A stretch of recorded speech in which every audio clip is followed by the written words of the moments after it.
नमस्कार दोस्तों, स्वागत है आपका आरक्यू वर्ल्ड में।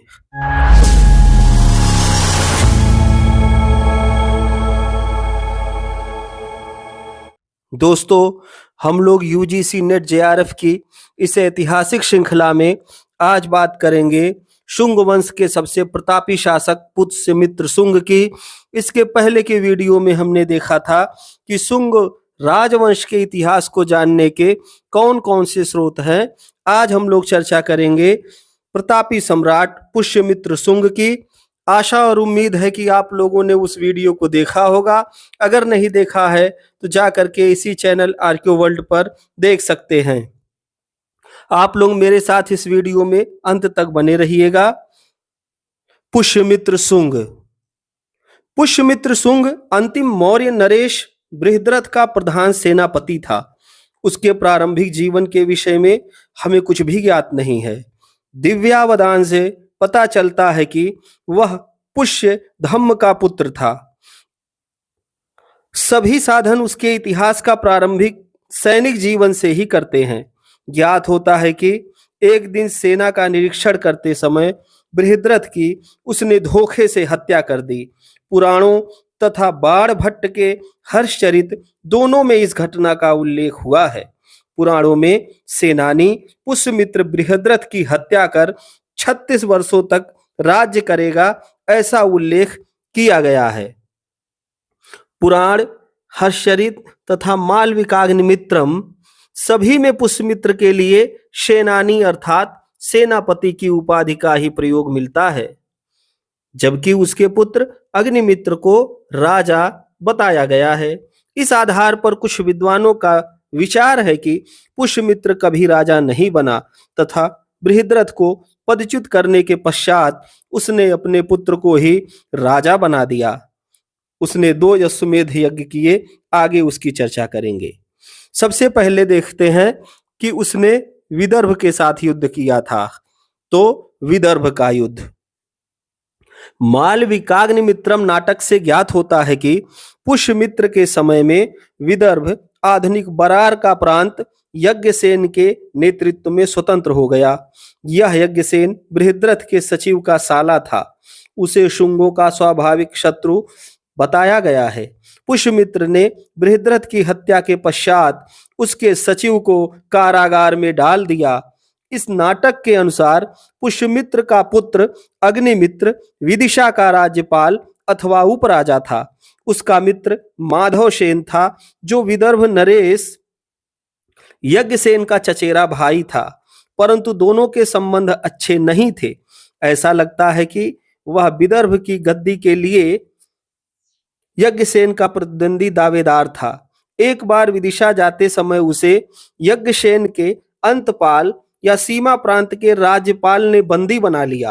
अग्निमित्र ने यज्ञसेन से अपने मित्र माधवसेन को तत्काल मुक्त करने को कहा। यज्ञसेन ने यह शर्त रखी कि यदि उसका संबंधी मौर्य नरेश का सचिव, जो पाटलिपुत्र के जेल में बंद था, छोड़ दिया जाए तो वह माधवसेन को मुक्त कर देगा।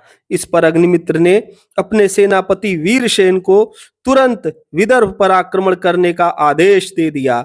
यज्ञसेन पराजित हुआ और विदर्भ राज्य को 2 भागों में बांट दिया गया। वर्धा नदी दोनों राज्यों की सीमा मान ली गई। इस राज्य का एक भाग माधवसेन को प्राप्त हुआ। दोनों ने पुष्यमित्र को अपना सम्राट मान लिया तथा पुष्यमित्र का प्रभाव नर्मदा नदी के दक्षिणी तट तक विस्तृत हो गया। ऐसा लगता है कि बृहद्रथ के समय में मगध साम्राज्य में 2 प्रमुख गुट थे।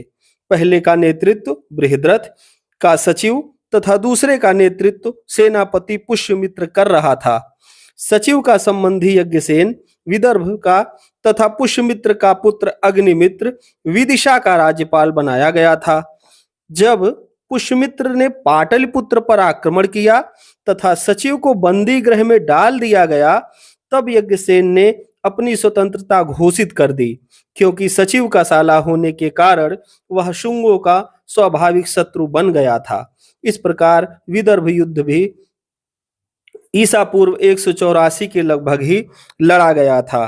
तो पुष्यमित्र द्वारा लड़े गए विदर्भ युद्ध की हमने चर्चा की। अब हम चर्चा करते हैं यवनों के आक्रमण की। यवन आक्रमण पुष्यमित्र के शासनकाल की सर्वप्रमुख घटना यवनों के भारतीय आक्रमण की है। विभिन्न साक्ष्यों से पता चलता है कि यवन आक्रमणकारी बिना किसी अवरोध के पाटलिपुत्र के अत्यंत निकट आ पहुंचे। इस आक्रमण की चर्चा पतंजलि के महाभाष्य, गार्गी संहिता के युग पुराण तथा कालिदास के मालविकाग्निमित्रम नाटक में प्राप्त होती है। पतंजलि पुष्यमित्र के पुरोहित बताए जाते हैं। यवनों ने साकेत पर आक्रमण किया। यवनों ने माध्यमिका अथवा चित्तौड़ पर आक्रमण किया। इस प्रकार से गार्गी संहिता यह बताता है कि दुष्ट विक्रांत यवनों ने साकेत, पांचाल तथा मथुरा को जीता और पाटलिपुत्र तक पहुंच गए। प्रशासन में घोर अव्यवस्था उत्पन्न हो गई तथा प्रजा व्याकुल हो गई, परंतु उनमें आपस में ही संघर्ष छिड़ गया और वे मध्य देश में नहीं रुके। तो यह संदर्भ गार्गी संहिता के युग पुराण से हमको प्राप्त होता है। नगेंद्र नाथ घोष जो कि एक इतिहासकार हैं, वे बताते हैं कि भारत पर 2 यवन आक्रमण हुए थे। प्रथम पुष्यमित्र के शासन के प्रारंभिक दिनों में हुआ था, जिसका नेता डेमेट्रियस था, तथा द्वितीय उसके शासनकाल के अंतिम दिनों में अथवा उसकी मृत्यु के तत्काल बाद हुआ था, तथा इसका नेता मेनेंडर था। इसके विपरीत टर्न जो कि एक इतिहासकार हैं, आंग्ल विद्वान हैं, वे बताते हैं कि 2 नहीं बल्कि एक ही यवन आक्रमण हुए थे। उनके अनुसार इस आक्रमण का नेता डेमेट्रियस ही था, परंतु वह अपने साथ अपने भाई अपोलोडोटस को भी, सेनापति मिनेंडर को भी साथ लेकर के आया था। इस प्रकार से भारतीय विद्वान 2 आक्रमण और विदेशी विद्वान 1 आक्रमण की बात करते हैं और यवनों के आक्रमण से संबंधित अपने अपने मत रखते हैं। मालविकाग्निमित्रम से ज्ञात होता है कि पुष्यमित्र के यज्ञ का घोड़ा उसके पौत्र वसुमित्र के नेतृत्व में घूमते हुए सिंधु नदी के दक्षिणी किनारे पर यवनों द्वारा पकड़ लिया गया। इस पर दोनों सेनाओं में घनघोर युद्ध हुआ। वसुमित्र ने यवनों को पराजित किया तथा घोड़े को पाटलिपुत्र ले आया गया। इस प्रकार से वसुमित्र द्वारा यवनों से युद्ध किया गया।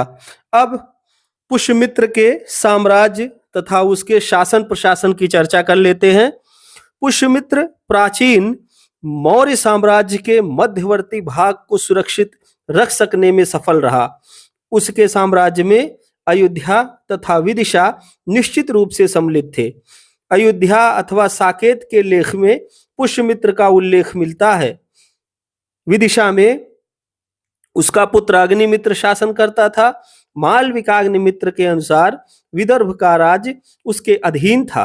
दिव्यावदान तथा तारानाथ के विवरण के अनुसार जालंधर तथा शाकल या सियालकोट पर भी उसका अधिकार था। इस प्रकार उसका साम्राज्य उत्तर में हिमालय से लेकर दक्षिण में बरार तक तथा पश्चिम में पंजाब से लेकर पूर्व में मगध तक विस्तृत था।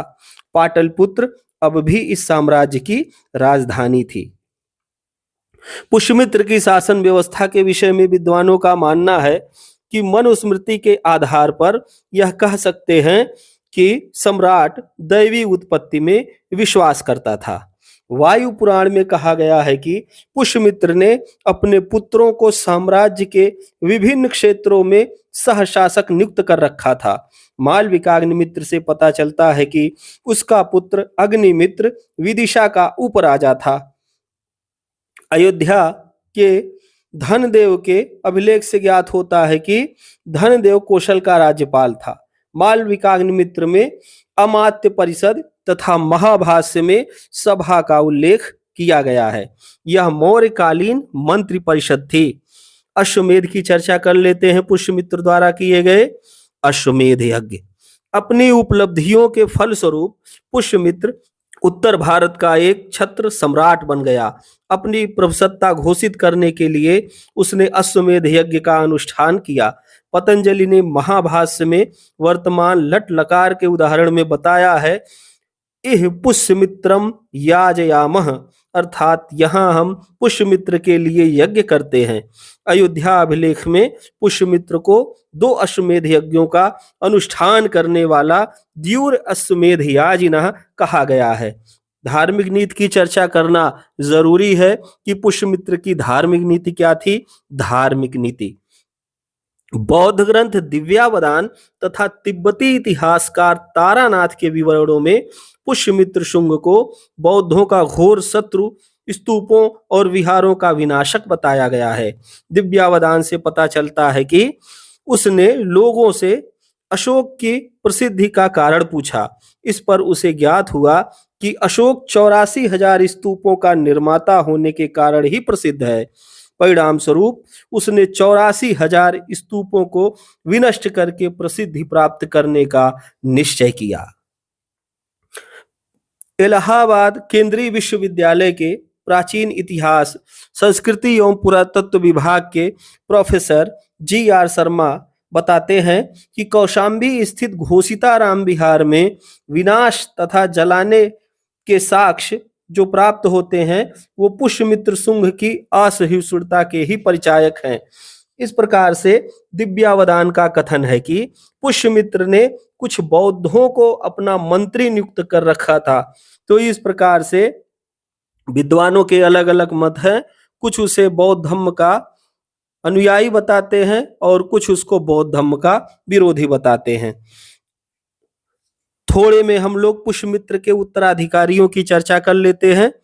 पुष्यमित्र के उत्तराधिकारी। पुष्यमित्र की मृत्यु के पश्चात उसका पुत्र अग्निमित्र शुंग वंश का राजा हुआ।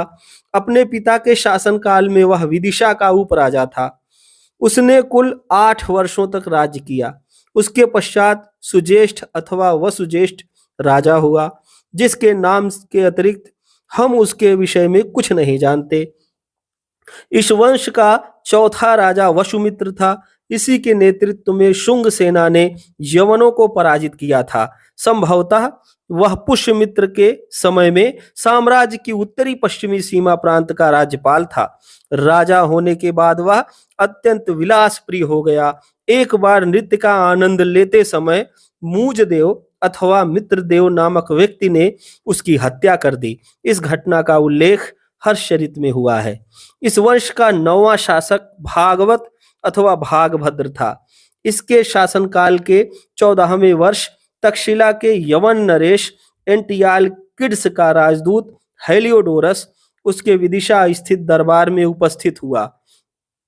उसने भागवत धर्म ग्रहण कर लिया तथा विदिशा या बेशनगर में गरुड़ स्तंभ की स्थापना की। इस प्रकार से इस वंश का 10वां राजा देवभूति था। इसके अमात्य वसुदेव ने इसकी हत्या कर दी और एक नए वंश कण्व वंश की स्थापना की। इस तरीके से हम लोगों ने आज शुंग वंश के महत्वपूर्ण राजाओं के विषय में जाना, विशेष रूप से पुष्यमित्र शुंग के विषय में जाना। आप लोग मेरे साथ इस वीडियो में अंत तक बने रहे, इसके लिए आप सभी लोगों का बहुत बहुत धन्यवाद।